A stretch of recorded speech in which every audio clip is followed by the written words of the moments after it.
નમસ્તે વિદ્યાર્થી મિત્રો, જય સ્વામિનારાયણ. આજે આપણે ધોરણ 4ની અંદર વિષય છે ગુજરાતી.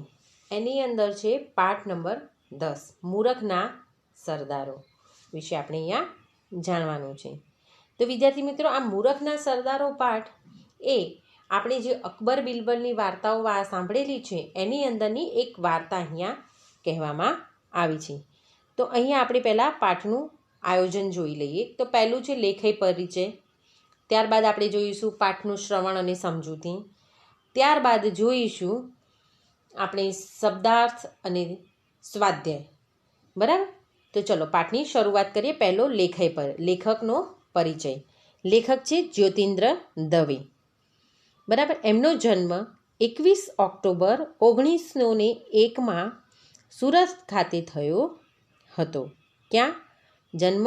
સુરતમાં થયો હતો. ક્યારે? 21 ઓક્ટોબર 1901.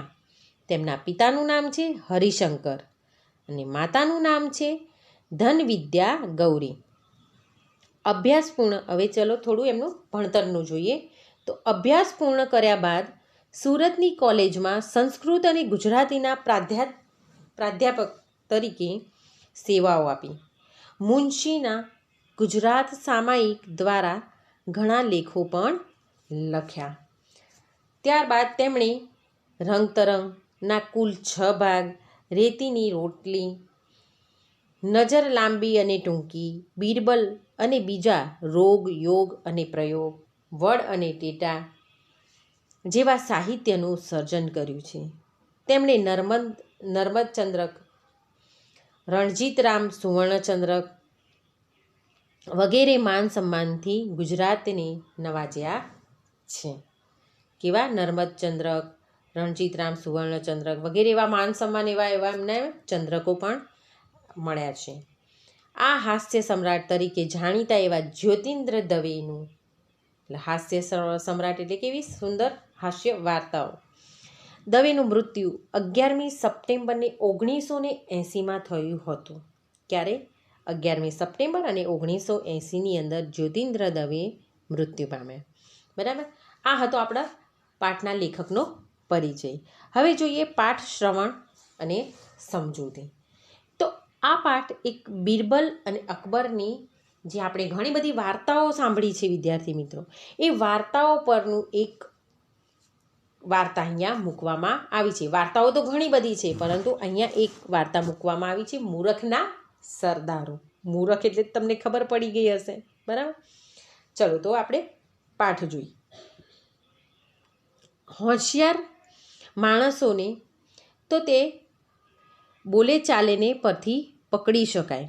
જે હોશિયાર માણસો હોય તેને તો આપણે બોલીએ ચાલીએ એના ઉપરથી પકડી શકાય, પરંતુ મૂર્ખાઓને ઓળખવા શી રીતે?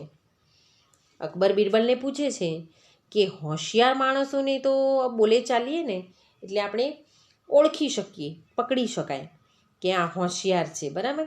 પરંતુ મૂર્ખાઓને આપણે કેવી રીતે ઓળખી શકીએ? અકબર પૂછે છે બિરબલને આવો સવાલ. તો એમાં શું અઘરું છે નામદાર? બિરબલ કહે છે એમાં શું છે અઘરું નામદાર? મૂર્ખાઓને પણ એમના બોલવા ચાલવા પરથી જ ઓળખી શકાય. એમાં કાંઈ અઘરું છે નહીં. એટલે મૂર્ખાઓને પણ જો આપણે ઓળખવા હોય તો એમના બોલવા ચાલવા પરથી ઓળખી શકાય છે. બિરબલે એવો જવાબ અકબરને આપ્યો. ત્યારબાદ અકબર કહે છે હા એ ખરું. હા એ ખરું છે, અકબરે કહ્યું. પછી કંઈક વિચાર આવતા એ બોલ્યા, એક કામ કર.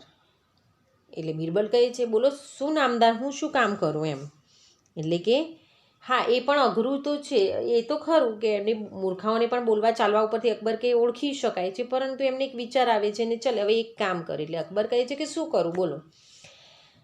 એટલે અકબર કહે છે મારે મૂર્ખાઓને જોવા છે. અકબરને મૂર્ખાઓને જોવાની ઈચ્છા થઈ. અઠવાડિયાની અંદર તું 6 મૂરખના સરદારોને લાવી હાજર કર. એક જ અઠવાડિયાની મુદત આપે છે અને કહે છે કે એની અંદર 6 મૂરખના એવા સરદારો શોધી લાવ. બરાબર? અને મારી સામે હાજર કર.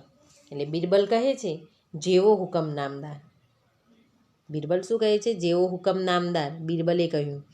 પછી બીજી થોડી ઘણી વાતચીત કરી અને રજા લીધી. હવે થોડી ઘણી બીજી વાત કરીને બિરબલ ત્યાંથી વિદાય લે છે અને મૂરખના સરદારની શોધમાં લાગી જાય છે. હવે બિરબલ અનેક માણસોના સંપર્કમાં આવ્યો હતો. બિરબલને તો ખબર જ હતી, ઘણા લોકો જોડે એને ઉઠવા બેસવાનું, એને મળવાનું થતું હતું, બરાબર. તો એમાં કેટલાક મૂર્ખાઓ પણ હતા, પણ એમાંનો કોઈ મૂરખનો સરદાર કહી શકાય એવો નહોતો. એવા ઘણા માણસોના સંપર્કમાં હતો કે જેનાથી બિરબલને ખબર હતી કે આ માણસો મૂરખ છે, કે મૂરખના સરદાર કહી શકાય એવો પણ કોઈ હોતો નહીં. એણે શહેરમાં મૂરખના સરદારોની શોધ કરવા માટે ફરવા માંડ્યા. શું કર્યું બિરબલ? હવે મૂરખના સરદારોની શોધ કરવા માટે શહેરની અંદર ફરવા લાગ્યો. એક દિવસ એક ઘોડે સવાર માથા પર ઘાસનો ભારો લઈને જતો એક રસ્તા પર એને એક રસ્તા પર એક માણસ ઘોડા ઉપર સવારી કરતો હતો ને ઘાસનો ભારો એને એના માથા ઉપર મૂક્યો હતો, એવો એને રસ્તામાં મળ્યો. એટલે બિરબલે ઘોડે સવારને પૂછ્યું, પણ ઘોડા પર મૂકતા શું થતું હતું? બિરબલે પૂછ્યું, તમે આ ઘાસનો ભારો જે તમે તમારા માથા ઉપર મૂક્યો છે. એવો માણસ એને આવતો જોયો એટલે એને બિરબલે એને સવાલ કર્યો કે તમે આ ઘોડા ઉપર મૂકતા શું થતું હતું? બિરબલે પૂછ્યું. એટલે એને જવાબ આપ્યો કે ઘોડા પર જોતા નથી કે ઘોડો કેટલો નબળો છે, મારો જ ભાર જેમ તેમ ઉચકી શકે છે. આવો ઘોડે સવારે બિરબલને જવાબ આપ્યો. તેમાં વળી ઘાસનો ભારો એના પર મૂકવું તો એ બિચારો મરી ન જાય? પાછો એ માણસ એવું કહે છે કે તો વળી પાછો ઘાસનો ભારો મૂકવું એના ઉપર તો એ મરી ના જાય? માંડ માંડ મારો જ ભાર ઉચકે છે તો. એટલે ઘોડે સવારે કહ્યું. બિરબલે એના નામ ઠામ પૂછી. આવું એને ઘોડે સવારને કહ્યું બિરબલને. એટલે બિરબલે શું કર્યું? એના નામ ઠામ પૂછી લખી લીધા ને પછી આગળ ચાલ્યો. તમને આના પરથી કર્યો ને કે કેવો મૂરખનો સરદાર છે, પોતે તો ઘોડા ઉપર બેઠો છે, પાછો પોતે જ ઉચક્યો છે, તો એનું વજન ક્યાં જાય? ઘોડા ઉપર જ જાય ને. આ શું કહેવાય? મૂરખનો સરદાર કહેવાય. તેના નામ ઠામ પૂછી લીધા એને અને પછી તે આગળ વધ્યો. ભાઈ મને બેઠા કરો ને. ત્યાં એક કાદવમાં પડેલો ભાઈ મળ્યો. એટલે બિરબલને કહે છે કે ભાઈ મને બેઠા કરો ને, ભગવાન તમારું ભલું કરશે. કાદવમાં પડેલા એ માણસને બૂમ મારીને કહ્યું. બિરબલ એને સામે જોયું. કાદવમાં પડેલો માણસ હતો, એને બિરબલને બૂમ મારીને શું કહ્યું કે ભાઈ મને બેઠા કરો ને, તો તમારું ભગવાન તમારું શું કરશે? ભલું કરશે. એવું એ માણસે બૂમ મારીને બિરબલની સામે, એટલે બિરબલે એની સામે જોયું, બરાબર. 2 હાથ પહોળા કરીને એ કાદવમાં પડ્યો હતો. તમે અહીંયા ચિત્રમાં દેખાય છે એવો કાદવમાં એ 2 હાથ પહોળા કરીને પડ્યો હતો એ માણસ. અને એની મેળે બેઠો થઈ શકે એમ હતો, તો એ બેઠા થવાનો પ્રયત્ન નહોતો કરતો. એ જાતે જ બેઠો થાય એવો હતો, પરંતુ તે ઊભો થતો નહોતો. અને 2 હાથ કેવા કર્યા હતા? પહોળા કર્યા હતા. એટલે બિરબલે કહ્યું, તમારી મેળે બેઠા થવાય તેમ નથી? બિરબલે એને પૂછ્યું, તમારી મેળે તમે બેઠા થઈ શકાવ એવું નથી? એટલે પેલા કાદવમાં પડેલા માણસે કીધું, ના. પેલાએ જવાબ દીધો. મારો હાથ ઝાલો કહી બિરબલને એક ટેકો આપવા પોતાનો હાથ એને શું કર્યું? લંબાવ્યો. હવે તેને શું કર્યું? પણ પેલા માણસે કહ્યું, નહીં નહીં, મારા હાથને અડકશો નહીં.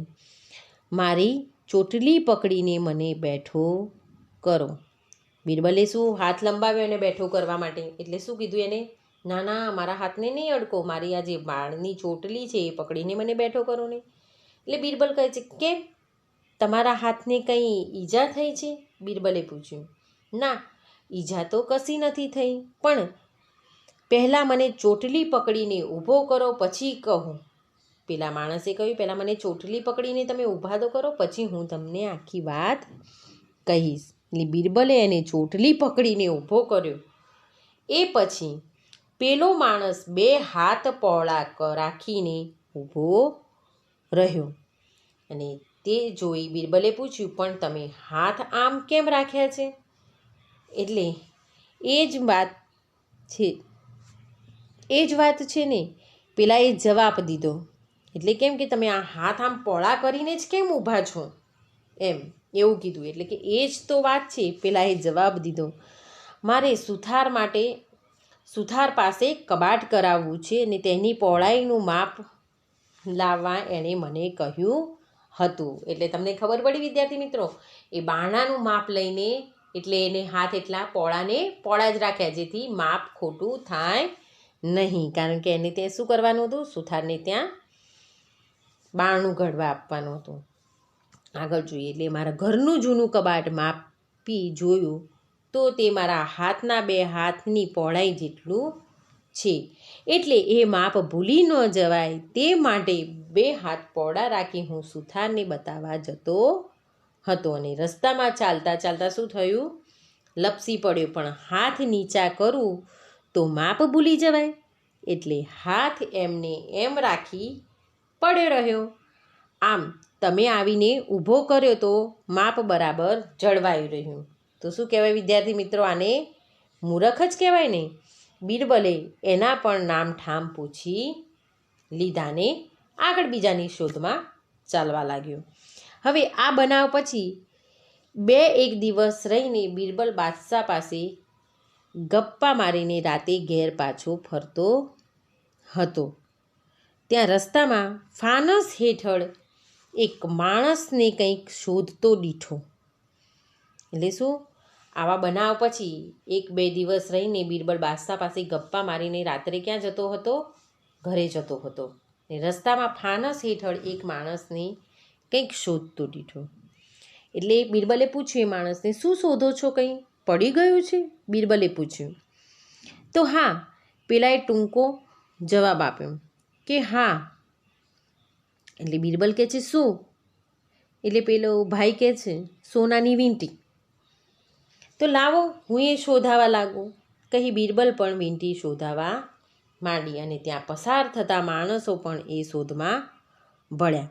તો વિદ્યાર્થી મિત્રો, અહીંયા સુધી આપણને આ મૂરખના સરદારોની જે છે પાઠની તમને ટોપિક 1ની અંદર સમજ આપી. હવે આગળનો પાઠ આપણે ટોપિક નંબર 2માં જોઈશું. નમસ્તે, જય સ્વામિનારાયણ.